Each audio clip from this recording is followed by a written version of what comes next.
Okay.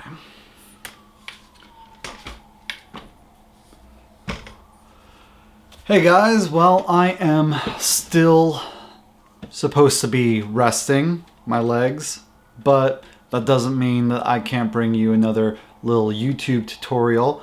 This time, we're going to be going over one of my favorite tricks to use in Lightroom. Something that people always notice, but they can never quite put their finger on. We're going to learn how to basically take your subject's eyes and make them a whole lot brighter. This is something that some people will also do with hundreds of dollars worth of lighting equipment, and if you have that kind of budget and those means available to you, absolutely go ahead. But there's also a cheaper way to do it, so long as you understand how to do it subtly and not overdo it. Let's hop into Lightroom and take a look. What we want to do first is we want to open up Lightroom. And you'll see I've already got my photo that I'm going to do this trick with already opened up. This is actually one of my favorite pictures that I've ever taken, although you wouldn't know it from its pre-edited version. But, you know, that's why we have edits. So here we go. We've got this nice moody edit. It gives off like this really world-weary vibe. I love this picture. This is a picture of my friend Pix, who is a Toronto-based model. We got together and shot this in a little courtyard hidden away in downtown Ottawa. And so far with this edit, I do really like it, but there is something that I feel is missing. One of the most immediately obvious things about Pix is that their eyes are very bright, very vibrant, very piercing, and I feel as though that's not really coming across in this picture. So the first thing that I'm going to do is I'm going to zoom in on the eyes. And then the next thing I'm going to do is I'm going to open up the adjustment brush. You'll see I've already got a preset here loaded, but let's just pretend for a second that we're, you know, starting from scratch here. I want to show you how to make this brush from scratch. Now, the first thing that I'm going to do is I'm going to add exposure to this brush. Let's start around 25 and we'll adjust it later based on how it looks. The trick with something like this is you always want to be subtle. There is too little, there is too much, and then there is just the right amount to get the effect across. So, you know, we're not going to be married to any of the settings that we dial in at first. Even when I do use this as a preset, I do like to tweak it for individual pictures to see what works best for them. Now the next thing I'm going to do is I'm going to boost the whites. Let's bring those up around, yeah, 11's fine. Clarity just a tiny little bit. And I'm going to bring the saturation down because this is an effect, again, where it's really easy to overdo it. And I feel like if the brush is adding too much saturation to the picture, you really could end up with something that looks obviously fake and obviously painted on.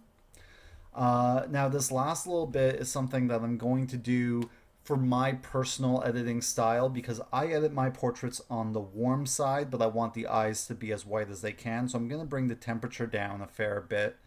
You can do the same, or you can leave your temperature neutral. Depends on how you like to edit your pictures. Again, you can also just do it a different way for every different picture that you do, right?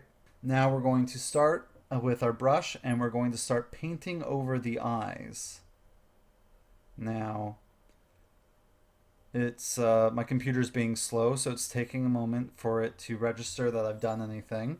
And there we go. Okay, so it's not really applied on too thickly yet. You want to have your auto masking on, by the way, while you're doing this, because even though you can clean it up later, it makes it easier if it's all as inside the lines as possible to start with. So yeah, get that nice and colored in. And move on to the other eye, and we're going to do the same over here. You'll note that there already is an iris enhance brush in Lightroom. This is a bit of a different effect, and it really, I think, makes the eyes of the portrait just pop a whole lot more. So you'll see I have gone outside the eye a little bit, but that's okay. I'm just going to go into the eraser mode and I'm going to clean that right up. That's why we have the red option selected. You can do that. You can toggle that by pressing the O key and it'll just highlight everything that you have brushed on in red. Now let's toggle that off and see how that looks. That looks pretty good, but the only way to know for sure is to go to the full picture view to see, does this integrate well or does it look obviously painted? Now let's go over and check that out. And I'm definitely satisfied with this. I might tweak it a little bit, like let's maybe highlights up just a tiny bit, shadows up as well. I think the exposure is fine, but I'll boost it a little bit just to see if I can push it any higher. And if I push it higher, it starts to look a little fake. Again, subtleness is the trick with something like this. You want it to look as much as possible like you didn't edit it at all.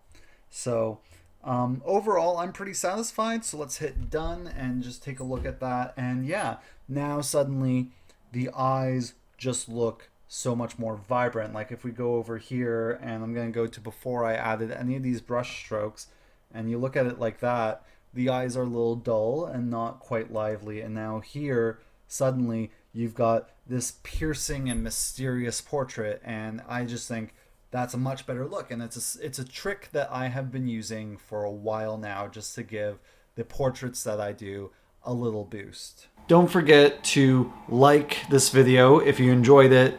Subscribe to my channel if you want to see more of what's coming in the future. Share this with friends if you think that they'll find it useful. And leave a comment if you can think of anything, to add to what I just covered today. I hope to see you guys very soon. And hopefully I won't be on crutches anymore by then. Bye. Everything is a mess in here because I'm packing, but here is the best thing about making a video when you're only planning to be seen from the waist up.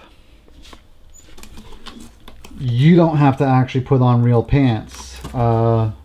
Ladies and gentlemen, boys and girls, and everyone else, I give you Princess Mononoke pajamas. See you later.